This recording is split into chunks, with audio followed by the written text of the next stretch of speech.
Hello, everyone. Thank you for listening and watching. If this video has found you, there's a message here for you, but please take what resonates and leave the rest.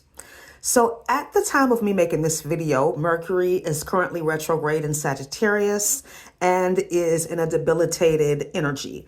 But this video can resonate with you anytime you see it. When Mercury, the messenger, is retrograde, he plays tricks on your mind, okay? This energy can make people feel nostalgic. People might try to return to you that you've cut off, that you've separated from. People might try to spin the block. You know, Mercury retrograde can screw up your decision making, okay, because it rules your thinking, and it's harder to make head over heart decisions during this time.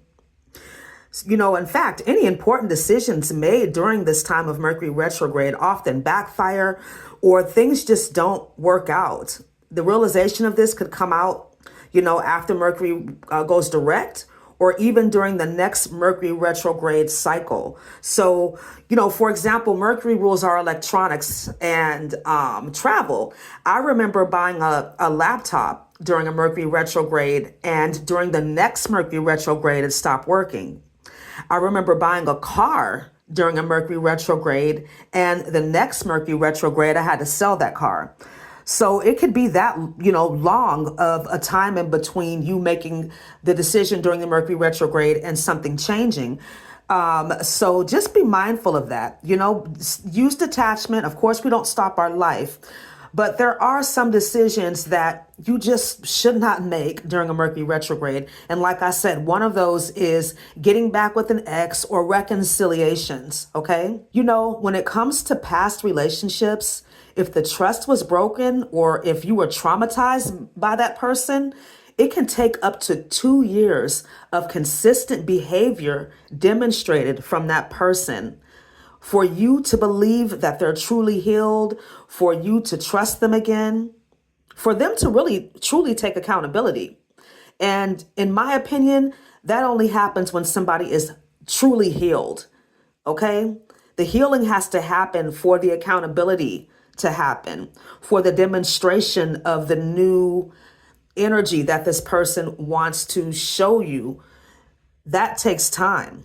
Some people only want to apologize because the guilt of what they did to you is eating them alive, not because they're sorry for hurting you.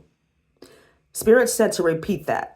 Some people only want to apologize because the guilt of what they did to you is eating them alive, not because they are sorry for hurting you.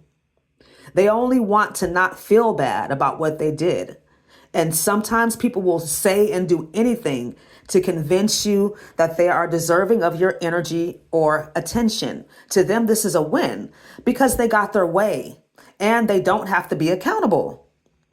You know, if I cut you off, I will only reach out to you if I'm divinely guided to. I am that tapped in, okay?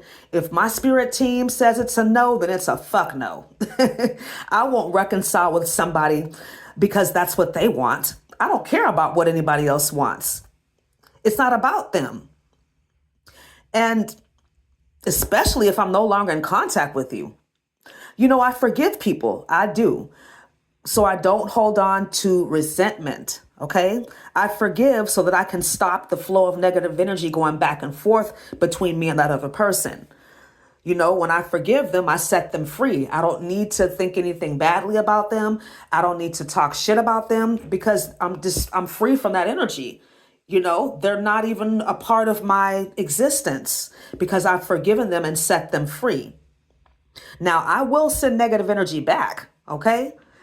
I don't attack people, though, unprovoked. I do no harm and I take no shit. You know, Spirit is telling me to tell you right now that forgiveness is your job.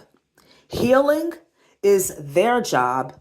And reconciliation is God's job. All right? So I hope this video was helpful for you.